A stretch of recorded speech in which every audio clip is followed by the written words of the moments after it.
मेरे प्यारे परिवारजनों, नमस्कार। मन की बात के एक और एपिसोड में मुझे आप सभी के साथ देश की सफलता को, देशवासियों की सफलता को, उनकी इंस्पायरिंग लाइफ जर्नी को आपसे साझा करने का अवसर मिला है। इन दिनों सबसे ज्यादा पत्र, संदेश जो मुझे मिले हैं वो दो विषयों पर बहुत अधिक है।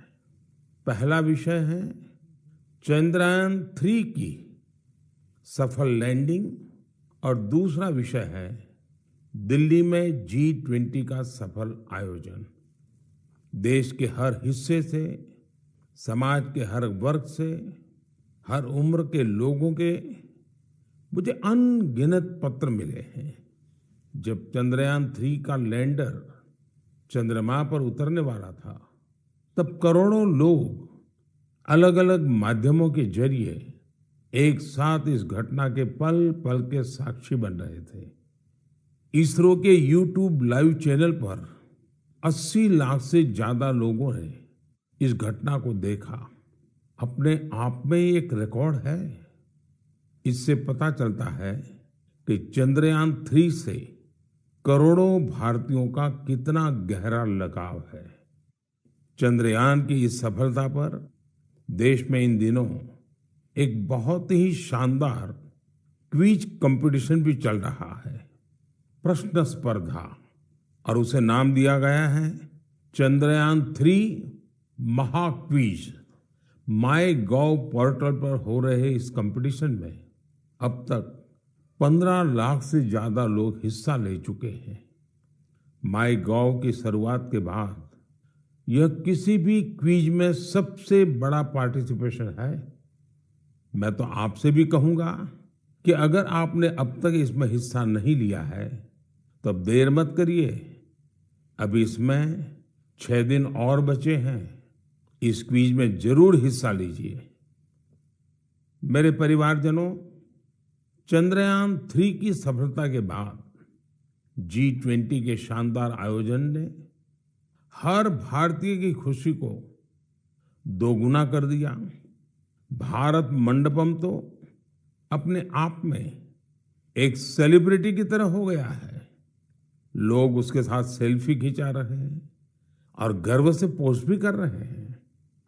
भारत ने इस समिट में अफ्रीकन यूनियन को G20 में फुल मेंबर बनाकर अपने नेतृत्व का लोहा मनवाया है।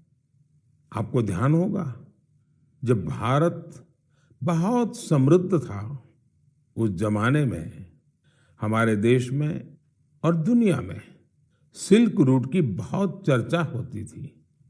ये सिल्क रूट व्यापार कारोबार का बहुत बड़ा माध्यम था।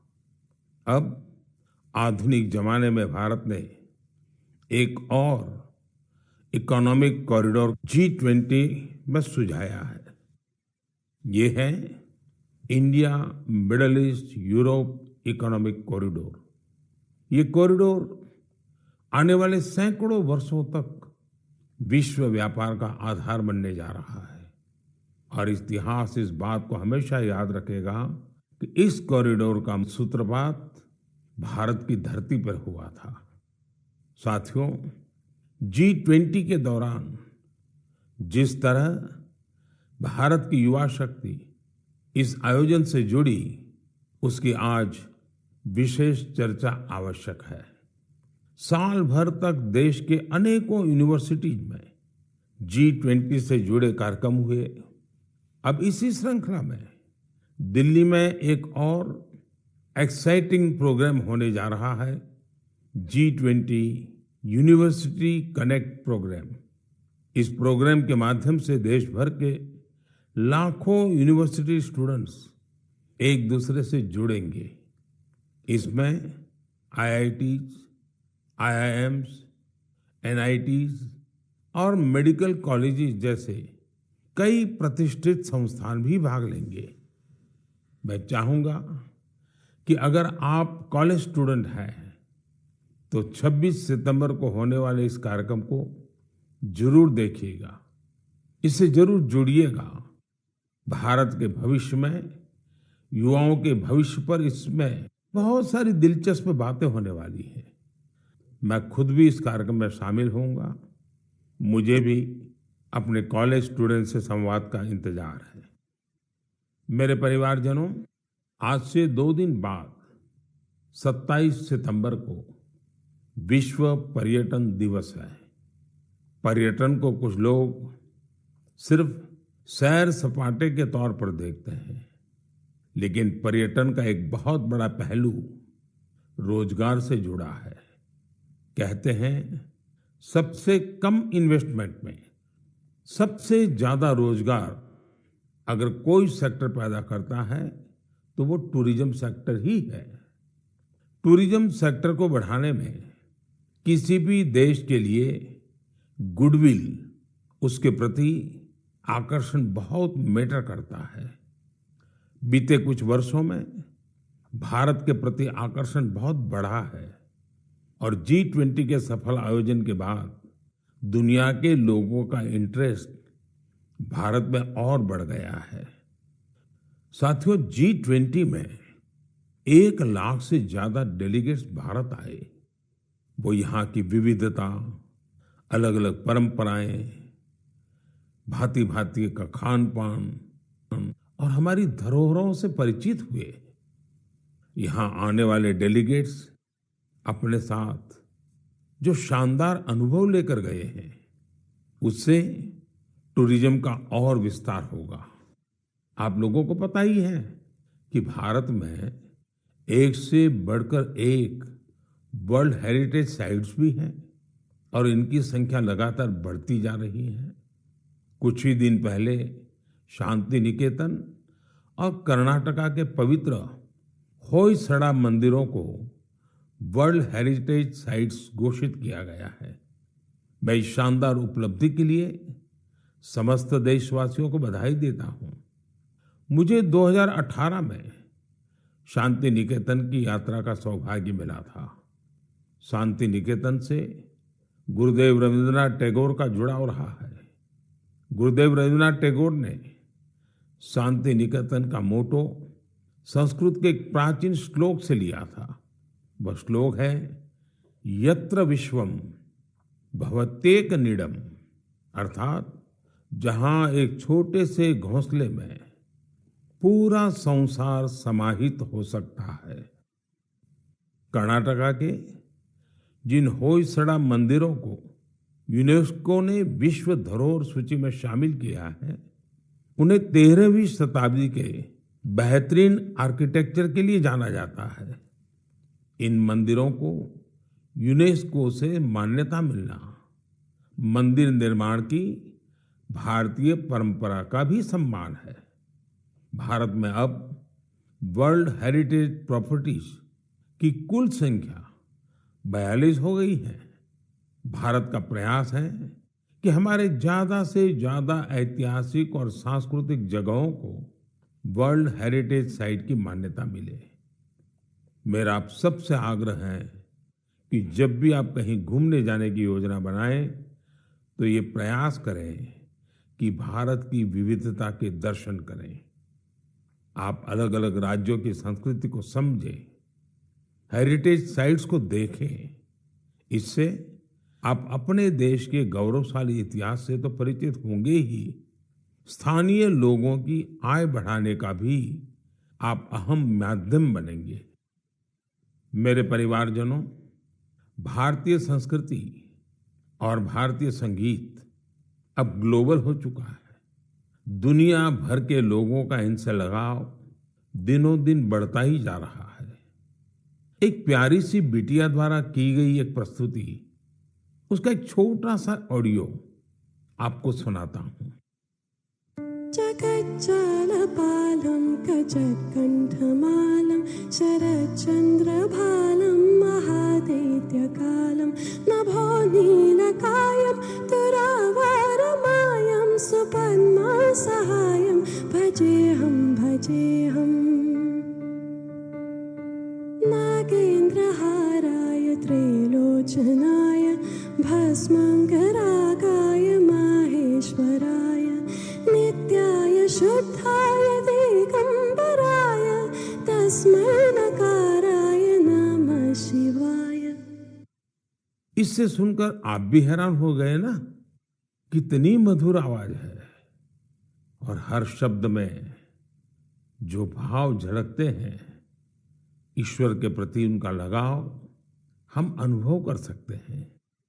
अगर मैं ये बताऊं कि ये सुरीली आवाज जर्मनी की एक बेटी की है तो शायद आप और अधिक हैरान होंगे। इस बिटिया का नाम कैसमी है। 21 साल की कैसमी इन दिनों इंस्टाग्राम पर खूब छाई हुई है।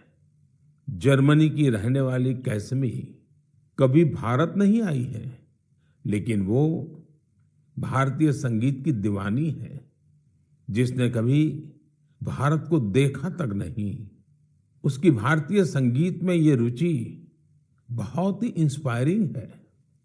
कैसमी जन्म से ही देख नहीं पाती है, लेकिन ये मुश्किल चुनौती उन्हें असाधारण उपलब्धियों से रोक नहीं पाई। म्यूजिक और क्रिएटिविटी को लेकर उनका पैशन कुछ ऐसा था कि बचपन से ही उन्होंने गाना शुरू कर दिया। अफ्रीकन ड्रमिंग की शुरुआत तो उन्होंने महज 3 साल की उम्र में ही कर दी थी। भारतीय संगीत से उनका परिचय 5-6 साल पहले ही हुआ। भारत के संगीत ने उनको इतना मोह लिया कि उसमें पूरी तरह से रम गई। उन्होंने तबला बजाना भी सीखा है। सबसे इंस्पायरिंग बात तो यह है कि वे कई सारी भारतीय भाषाओं में गाने में महारत हासिल कर चुकी है। संस्कृत, हिंदी, मलयालम, तमिल, कन्नड़ या फिर असमी, बंगाली, मराठी, उर्दू, उन्होंने इन सब में अपने सुर साधे हैं। आप कल्पना कर सकते हैं, किसी को दूसरी अनजान भाषा की 2-3 लाइनें बोलनी पड़ जाएं तो कितनी मुश्किल आती है, लेकिन कैसमी के लिए जैसे बाएं हाथ का खेल है। आप सभी के लिए मैं यहाँ कन्नड़ा में गाए उनके एक गीत को शेयर कर रहा हूँ।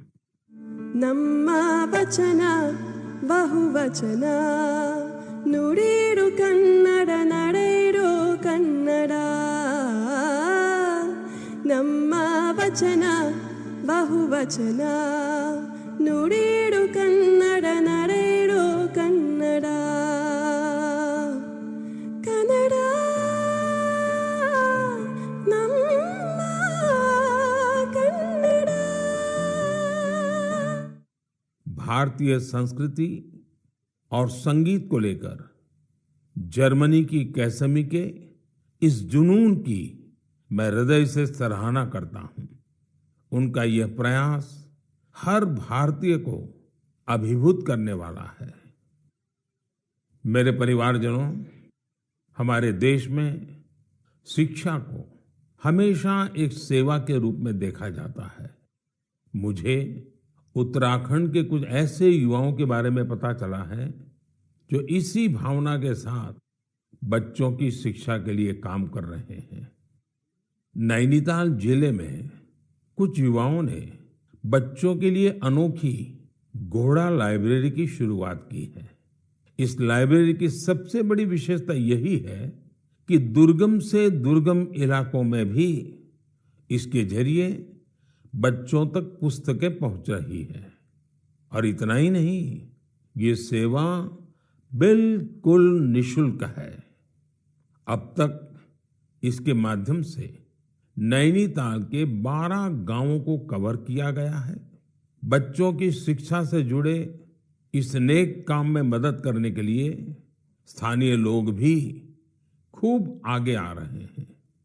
इस घोड़ा लाइब्रेरी के जरिए ये प्रयास किया जा रहा है कि दूर दराज के गांवों में रहने वाले बच्चों को स्कूल की किताबों के अलावा कविताएं, कहानियां और नैतिक शिक्षा की किताबें भी पढ़ने का पूरा मौका मिले। ये अनोखी लाइब्रेरी बच्चों को भी खूब भा रही है। साथियों, मुझे हैदराबाद में लाइब्रेरी से जुड़े एक ऐसे ही अनूठे प्रयास के बारे में पता चला है। यहाँ 7वीं क्लास में पढ़ने वाली बिटिया आकर्षणा सतीश ने तो कमाल कर दिया है।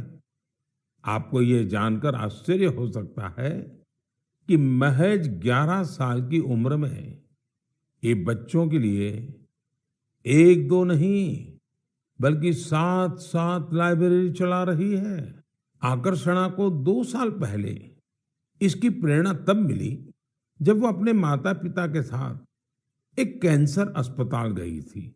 उसके पिता जरूरतमंदों की मदद के सिलसिले में वहां गए थे।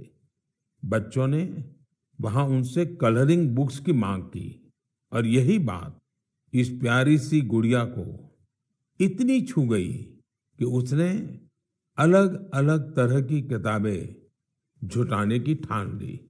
उसने अपने आस पड़ोस के घरों, रिश्तेदारों और साथियों से किताबें इकट्ठा करना शुरू कर दिया। और आपको यह जानकर खुशी होगी कि पहली लाइब्रेरी उसी कैंसर अस्पताल में बच्चों के लिए खोली गई। जरूरतमंद बच्चों के लिए अलग अलग जगहों पर इस बिटिया ने अब तक जो 7 लाइब्रेरी खोली है, उनमें अब करीब 6000 किताबें उपलब्ध हैं। छोटी सी आकर्षणा जिस तरह बच्चों का भविष्य संवारने का बड़ा काम कर रही है, वो हर किसी को प्रेरित करने वाला है। साथियों, ये बात सही है कि आज का दौर डिजिटल टेक्नोलॉजी और ई बुक्स का है, लेकिन फिर भी किताबें हमारे जीवन में हमेशा एक अच्छे दोस्त की भूमिका निभाती हैं। इसलिए हमें बच्चों को किताबें पढ़ने के लिए प्रेरित करना चाहिए। मेरे परिवारजनों, हमारे शास्त्रों में कहा गया है, जीवेषु करुणा चापि मैत्री तेषु विधीयताम, अर्थात जीवों पर करुणा कीजिए और उन्हें अपना मित्र बनाइए। हमारे तो ज्यादातर देवी देवताओं की सवारी ही पशु पक्षी हैं। बहुत से लोग मंदिर जाते हैं, भगवान के दर्शन करते हैं, लेकिन जो जीव जंतु उनकी सवारी होते हैं, उस तरफ उतना ध्यान ही नहीं देते। ये जीव जंतु हमारी आस्था के केंद्र में तो रहने ही चाहिए। हमें इनका हर संभव संरक्षण भी करना चाहिए। बीते कुछ वर्षों में देश में शेर, बाघ, तेंदुआ और हाथियों की संख्या में उत्साहवर्धक बढ़ोतरी देखी गई है। कई और प्रयास भी निरंतर जारी हैं ताकि इस धरती पर रह रहे दूसरे जीव जंतुओं को बचाया जा सके। ऐसा ही एक अनोखा प्रयास राजस्थान के पुष्कर में भी किया जा रहा है। यहाँ सुखदेव भट्ट जी और उनकी टीम मिलकर वन्य जीवों को बचाने में जुटे हैं। और जानते हैं उनकी टीम का नाम क्या है? उनकी टीम का नाम है कोबरा। एक खतरनाक नाम इसलिए है क्योंकि उनकी टीम इस क्षेत्र में खतरनाक सांपों का रेस्क्यू करने का काम भी करती है। इस टीम में बड़ी संख्या में लोग जुड़े हैं जो सिर्फ एक कॉल पर मौके पर पहुंचते हैं और अपने मिशन में जुट जाते हैं। सुखदेव जी की इस टीम ने अब तक 30,000 से ज्यादा जहरीले सांपों का जीवन बचाया है। इस प्रयास से जहां लोगों का खतरा दूर हुआ है, वहीं प्रकृति का संरक्षण भी हो रहा है। ये टीम अन्य बीमार जानवरों की सेवा के काम से भी जुड़ी हुई है। साथियों, तमिलनाडु के चेन्नई में auto driver M Rajendra Prasad ji भी एक अनोखा काम कर रहे हैं। वो पिछले 25-30 साल से कबूतरों की सेवा के काम में जुटे हैं। खुद उनके घर में 200 से ज्यादा कबूतर हैं। वहीं इन पक्षियों के भोजन, पानी, स्वास्थ्य जैसी हर जरूरत का पूरा ध्यान रखते हैं। इस पर उनका काफी पैसा भी खर्च होता है, लेकिन वो अपने काम में डटे हुए हैं। साथियों, लोगों को नेक नियत से ऐसा काम करते देखकर वाकई बहुत सुकून मिलता है, काफी खुशी होती है। अगर आपको भी ऐसे ही कुछ अनूठे प्रयासों के बारे में जानकारी मिले तो उन्हें जरूर शेयर कीजिए। मेरे प्यारे परिवारजनों, आजादी का ये अमृतकाल देश के लिए हर नागरिक का कर्तव्य काल भी है। अपने कर्तव्य निभाते हुए ही हम अपने लक्ष्यों को पा सकते हैं, अपनी मंजिल तक पहुंच सकते हैं। कर्तव्य की भावना हम सभी को एक सूत्र में पिरोती है। यूपी के संभल में देश ने कर्तव्य भावना की एक ऐसी मिसाल देखी है जिसे मैं आपसे भी शेयर करना चाहता हूं। आप सोचिए, 70 से ज्यादा गांव हो, हजारों की आबादी हो और सभी लोग मिलकर एक लक्ष्य, एक ध्येय की प्राप्ति के लिए साथ आ जाएं, जुट जाएं। ऐसा कम ही होता है, लेकिन संभल के लोगों ने ये करके दिखाया। इन लोगों ने मिलकर जन भागीदारी और सामूहिकता की बहुत ही शानदार मिसाल कायम की है। दरअसल इस क्षेत्र में दशकों पहले सोत नाम की एक नदी हुआ करती थी। अमरोहा से शुरू होकर संभल होते हुए बदायूं तक बहने वाली ये नदी एक समय इस क्षेत्र में जीवनदायिनी के रूप में जानी जाती थी। इस नदी में अनवरत जल प्रवाहित होता था, जो यहाँ के किसानों के लिए खेती का मुख्य आधार था। समय के साथ नदी का प्रवाह कम हुआ। नदी जिन रास्तों से बहती थी वहां अतिक्रमण हो गया और ये नदी विलुप्त हो गई। नदी को मां मानने वाले हमारे देश में संभल के लोगों ने इस सोत नदी को भी पुनर्जीवित करने का संकल्प ले लिया। पिछले साल दिसंबर में सोत नदी के कायाकल्प का काम 70 से ज्यादा ग्राम पंचायतों ने मिलकर शुरू किया।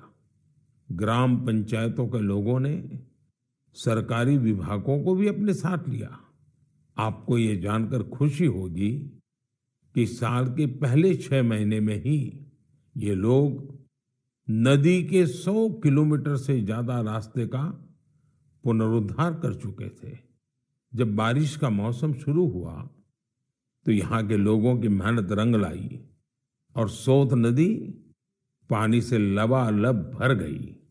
यहाँ के किसानों के लिए खुशी का एक बड़ा मौका बनकर आया है। लोगों ने नदी के किनारे बांस के 10,000 से भी अधिक पौधे भी लगाए हैं ताकि इसके किनारे पूरी तरह सुरक्षित रहें। नदी के पानी में 30,000 से अधिक गंबूसिया मछलियों को भी छोड़ा गया है ताकि मच्छर न पनपे। साथियों, सोत नदी का उदाहरण हमें बताता है कि अगर हम ठान लें तो बड़ी से बड़ी चुनौतियों को पार कर एक बड़ा बदलाव ला सकते हैं। आप भी कर्तव्य पथ पर चलते हुए अपने आसपास ऐसे बहुत से बदलावों का माध्यम बन सकते हैं। मेरे परिवारजनों, जब इरादे अटल हो और कुछ सीखने की लगन हो तो कोई काम मुश्किल नहीं रह जाता है। पश्चिम बंगाल की श्रीमती शकुंतला सरदार ने इस बात को बिल्कुल सही साबित करके दिखाया है। आज वो कई दूसरी महिलाओं के लिए प्रेरणा बन गई है। शकुंतला जी जंगल महल के शातनाला गांव की रहने वाली है। लंबे समय तक उनका परिवार हर रोज मजदूरी करके अपना पेट पालता था। उनके परिवार के लिए गुजर बसर भी मुश्किल थी। फिर उन्होंने एक नए रास्ते पर चलने का फैसला किया और सफलता हासिल कर सबको हैरान कर दिया। आप ये जरूर जानना चाहेंगे कि उन्होंने ये कमाल कैसे किया। इसका जवाब है एक सिलाई मशीन। एक सिलाई मशीन के जरिए उन्होंने साल की पत्तियों पर खूबसूरत डिजाइन बनाना शुरू किया। उनके इस हुनर ने पूरे परिवार का जीवन बदल दिया। उनके बनाए इस अद्भुत क्राफ्ट की मांग लगातार बढ़ती जा रही है। शकुंतला जी के इस हुनर ने न सिर्फ उनका बल्कि साल की पत्तियों को जमा करने वाले कई लोगों का जीवन भी बदल दिया है। अब वो कई महिलाओं को ट्रेनिंग देने का भी काम कर रही है। आप कल्पना कर सकते हैं, एक परिवार जो कभी मजदूरी पर निर्भर था अब खुद दूसरों को रोजगार के लिए प्रेरित कर रहा है। उन्होंने रोज की मजदूरी पर निर्भर रहने वाले अपने परिवार को अपने पैरों पर खड़ा कर दिया है। इससे उनके परिवार को अन्य चीजों पर भी फोकस करने का अवसर मिला है। एक बात और हुई है, जैसे ही शकुंतला जी की स्थिति कुछ ठीक हुई, उन्होंने बचत करना भी शुरू कर दिया है। अब वो जीवन बीमा योजनाओं में निवेश करने लगी है ताकि उनके बच्चों का भविष्य भी उज्जवल हो। शकुंतला जी के जज्बे के लिए उनकी जितनी सराहना की जाए वो कम है। भारत के लोग ऐसी ही प्रतिभा से भरे होते हैं। आप उन्हें अवसर दीजिए और देखिए वे क्या क्या कमाल कर दिखाते हैं। मेरे परिवारजनों, दिल्ली में G20 समिट के दौरान उस दृश्य को भला कौन भूल सकता है जब कई वर्ल्ड लीडर्स बापू को श्रद्धा सुमन अर्पित करने एक साथ राजघाट पहुंचे। यह इस बात का एक बड़ा प्रमाण है कि दुनिया भर में बापू के विचार आज भी कितने प्रासंगिक है। मुझे इस बात की भी खुशी है कि गांधी जयंती को लेकर पूरे देश में स्वच्छता से संबंधित बहुत सारे कार्यक्रमों का प्लान किया गया है। केंद्र सरकार के सभी कार्यालयों में स्वच्छता ही सेवा अभियान काफी जोर शोर से जारी है। इंडियन स्वच्छता लीग में भी काफी अच्छी भागीदारी देखी जा रही है। आज मैं मन की बात के माध्यम से सभी देशवासियों से एक आग्रह भी करना चाहता हूं। 1 अक्टूबर यानी रविवार को सुबह 10 बजे स्वच्छता पर एक बड़ा आयोजन होने जा रहा है। आप भी अपना वक्त निकालकर स्वच्छता से जुड़े इस अभियान में अपना हाथ बटाएं। आप अपनी गली, आस पड़ोस, पार्क, नदी, सरोवर या फिर किसी दूसरे सार्वजनिक स्थल पर इस स्वच्छता अभियान से जुड़ सकते हैं। और जहां जहां अमृत सरोवर बने हैं वहां तो स्वच्छता अवश्य करनी है। स्वच्छता की ये कार्यांजलि ही गांधी जी को सच्ची श्रद्धांजलि होगी। मैं आपको फिर से याद दिलाना चाहूंगा कि इस गांधी जयंती के अवसर पर खादी का कोई न कोई प्रोडक्ट जरूर खरीदें। मेरे परिवारजनों, हमारे देश में त्योहारों का सीजन भी शुरू हो चुका है। आप सभी के घर में भी कुछ नया खरीदने की योजना बन रही होगी। कोई इस इंतजार में होगा कि नवरात्र के समय वो अपना शुभ काम शुरू करेगा। उमंग, उत्साह के इस वातावरण में आप वोकल फॉर लोकल का मंत्र भी जरूर याद रखें। जहां तक संभव हो आप भारत में बने सामानों की खरीदारी करें, भारतीय प्रोडक्ट का उपयोग करें और मेड इन इंडिया सामान का ही उपहार दें। आपकी छोटी सी खुशी किसी दूसरे के परिवार की बहुत बड़ी खुशी का कारण बनेगी। आप जो भारतीय सामान खरीदेंगे उसका सीधा फायदा हमारे श्रमिकों, कामगारों, शिल्पकारों और अन्य विश्वकर्मा भाई बहनों को मिलेगा। आजकल तो बहुत सारे स्टार्टअप्स भी स्थानीय प्रोडक्ट्स को बढ़ावा दे रहे हैं। आप स्थानीय चीजें खरीदेंगे तो स्टार्टअप्स के इन युवाओं को भी फायदा होगा। मेरे प्यारे परिवारजनों, मन की बात में बस आज इतना ही। अगली बार जब आपसे मन की बात में मिलूंगा तो नवरात्रि और दशहरा बीत चुके होंगे। त्योहारों के इस मौसम में आप भी पूरे उत्साह से हर पर्व मनाएं, आपके परिवार में खुशियां रहे, मेरी यही कामना है। इन पर्वों की आपको बहुत सारी शुभकामनाएं। आपसे फिर मुलाकात होगी और भी नए विषयों के साथ, देशवासियों की नई सफलताओं के साथ। आप अपने संदेश मुझे जरूर भेजते रहिए। अपने अनुभव शेयर करना न भूलें। मैं प्रतीक्षा करूंगा। बहुत बहुत धन्यवाद।